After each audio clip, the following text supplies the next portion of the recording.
All right, in this video, I'm going to be covering the new way to cold email that we're currently using to generate hundreds of meetings per month for our customers. That way you can steal it, implement it in your business, and consistently drive growth month over month. For context, me and my team have sent over 5 million cold emails, booked thousands of sales calls, and as a result have driven millions of dollars in revenue. So by the end of this video, you're going to be able to steal the step-by-step process that we use to generate campaign ideas and again, implement it in your business to consistently drive revenue. So without further ado, let's dive straight in. All right, so I'm gonna be talking about the new way of cold emailing. That way you can do what is working today. But to start, I'm gonna be talking about the old way of cold emailing because there's a lot of you guys watching this video that are either considering setting up a cold email system like this or already are sending cold emails like this, and hopefully I can stop you from doing that. So to start, what I see a lot of people doing is sending hundreds of cold emails per day with one email account and no inbox rotation. So I'm a big fan of sending hundreds or thousands ideally of cold emails per day, because if you want to get results with cold email, you have to be sending a lot of volume. But what I don't like is that a lot of people do it from one email account, or worst case scenario, they would do it from their primary email account. And I'll talk about why this is a problem. Let's say we have Jim here who has the website acme.com, and he sends anywhere from 10 to 20 emails a day to his coworkers, to his clients, or whoever else. And then on top of that, he has the bright idea, he wants to get new clients, and so he starts sending out cold emails from his main email account. And let's say he sends 100 emails per day. Now, the reason why this is a problem is a couple fold. The first one is that Google and Microsoft and these trillion-dollar tech companies that have genius level engineers can instantly tell that if you send 100 emails a day from one singular account, that this isn't human behavior. And believe me, tools like Google and Microsoft, or companies like Google and Microsoft, are totally fine with people sending bulk emails, newsletters, and promotions. But the difference with cold emails is you are sending to strangers. And the thing with sending to strangers is that they tend to not like emails as much compared to the ones they opt in, which again is fine. Even if you're sending good cold emails, what ends up happening is that some percentage of these people report your emails as spam, which again is fine in moderation. If you're sending cold emails, it's normal for a single digit percentage of people to say, I didn't want this cold email because you're a stranger and they weren't expecting it. But the reason why this is a problem is because if you're sending 100 or more emails a day from your main email account, that your emails could start going to spam all of your emails. So let's say in this case here, Google sees you're sending a bunch of automated emails and some people are reporting them as spam. They're going to start to look at you funny. They're going to say, is Jim doing something weird? Is acme.com a spammy company? And what they might end up doing is flagging your email account and ruining your email and domain reputation. Now, why this is a problem is not only does it mean that your cold emails aren't going to get seen, so when you're trying to prospect to new people, they're not seeing your emails, but it also means that the people that you are sending on day-to-day emails from your main email account could also be landing in spam, which is not good, because these 10 to 20 emails you're sending are probably really important. It's probably to your teammates, it's probably to your customers, it's probably to a bunch of people that need to see your emails. And so if you're mixing in this cold email activity, not only is it going to make,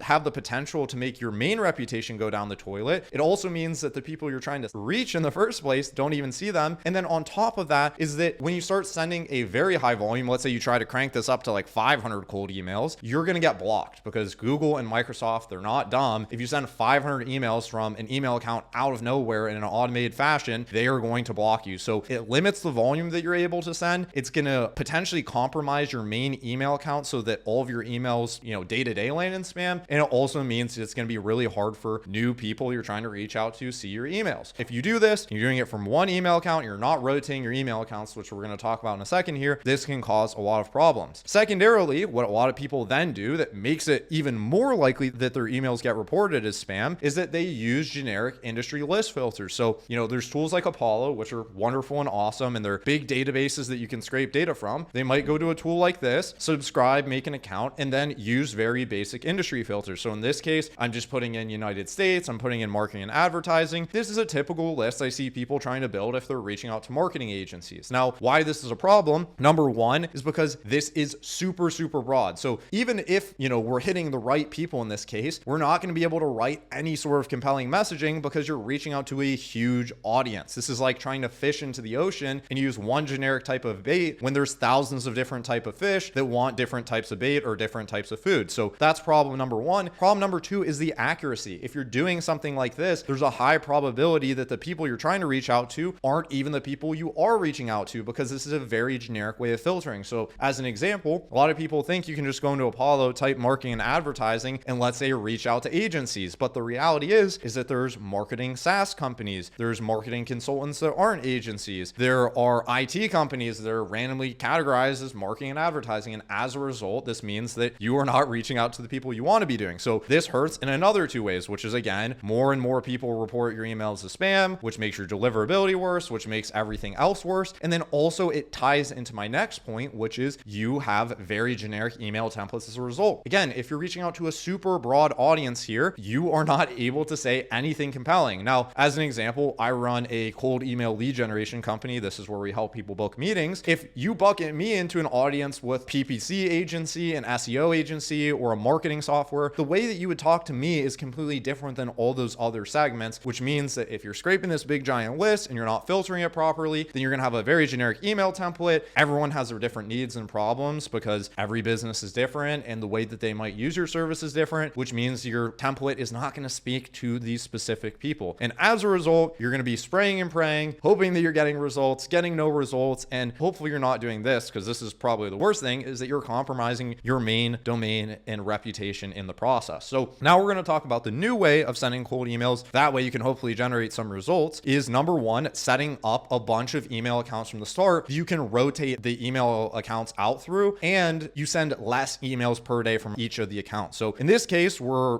trying to send a bunch of emails, and we can only send 100 emails before Google blocks us. And even in that case, you're compromising your main domain. The new way is that instead of having one email account, you might set up 50. And so in this case, I'm just going to draw 5. I'm going to poorly draw them here. Let's pretend that these are email accounts, and you're sending 20 per day. Now, the reason why you're saying 20 per day is because, going back to what I was saying before, you are sending a human amount of volume that doesn't look automated. On top of this, you're using separate domains. So instead of sending from your main acme.com domain, you might buy getacme.com, right? Let's pretend you can read my handwriting, but you buy getacme.com or another variation. In this way, you can send 100 emails per day, just spread across each one of these email accounts. Now, tools like SmartLead make this very easy. You can buy email accounts natively through their platform. There's other ways of doing this that I might argue might be better, but if you're a beginner just getting started, this could be a really good start, is using a tool like SmartLead. And then they rotate your email accounts for you. So they'll send, 20 from each one of these accounts. You can add it to one campaign. And that way you can send high volumes of emails that don't get flagged, that don't compromise your main domain reputation, and allow you to scale, because if you want to send more emails, you can just make more email accounts. The next thing, the new way of doing it after you have your infrastructure properly set up, is identifying your audiences. And after you identify everyone you can reach out to in your ideal audiences, the high intent segments. So as I was saying before here, there's a couple problems with reaching out to very generic audiences. Number one is that you can't accurately write good scripts to those people. And number two is that you aren't even getting the right people in the first place. So to start, what I recommend is you have 3 buckets here. So your first bucket is your total addressable market. This is basically everyone you can reach out to. So if you run an IT services company, this might be every business owner who has, X amount of users. Then when we go a layer deeper here, we will look at your ICP. This is your ideal client profile. So the people you ideally might want to be working with. So let's say your total addressable market is every business that has 20 employees. I'll just put 20 employees. Your ideal clients might be 20 employees plus they live in the USA, plus they're dentists because you like to work with dentists or whatever it might be. This is your ideal bucket of people. And then on top of this, how we write really, really successful campaigns that allow us to be very targeted with our messaging is that we chop this up into buckets. So let's use this example where it's 20 employees and they're dentists. This might not be an accurate example here, but you have one bucket here that might be dentists in Houston because, you can say something specific to people that live in Houston. And you have another bucket here of dentists that have more than 5 hygienists for whatever reason, because maybe there's a different pain point. In short, you take your big people that you can,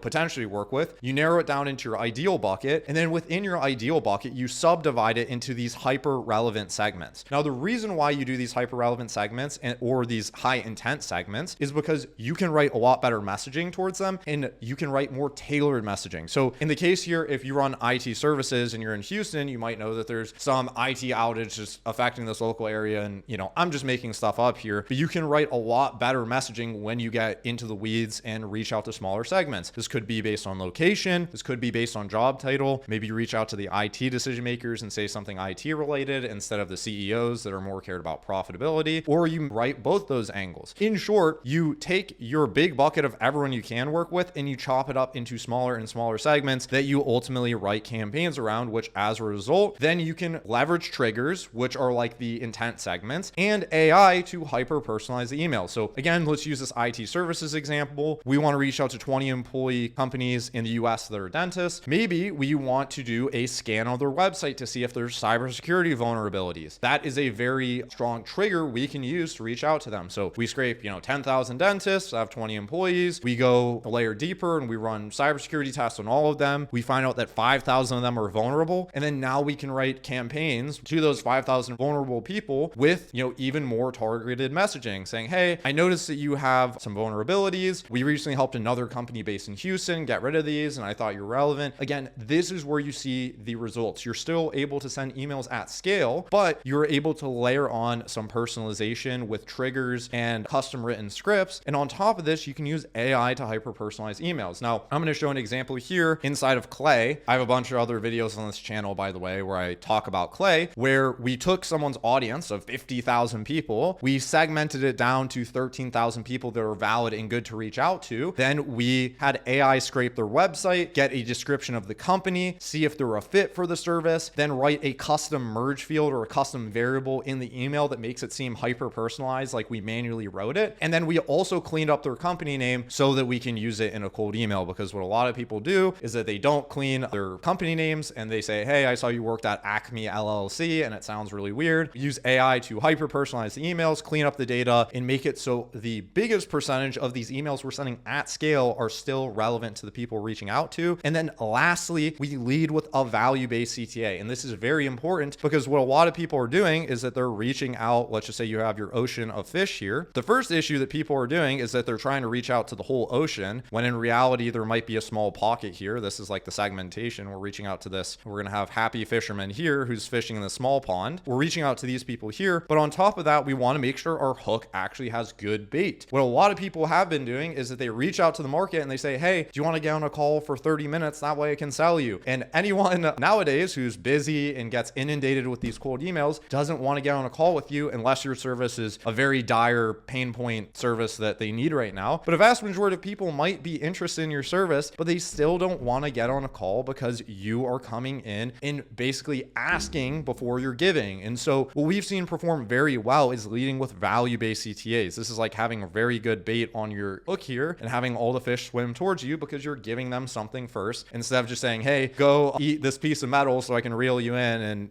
make you for dinner. So in short, the new way of making sure that your emails are successful is setting up multiple email accounts that you can get around the spam filters with, identifying the high intent audiences that you can reach out to, subdividing them up, and then using triggers and AI to hyper personalize the emails and leading with value instead of trying to just get them on a call. All right, that's it for this video. If you want to see more free cold email content, check the other videos on this channel. Otherwise, if you want to work with me directly, you can check the first link in the description below. You can apply to work with me to see if we're a fit and we can help you book meetings with cold email. Otherwise, I appreciate you and hope you have a great rest of your day.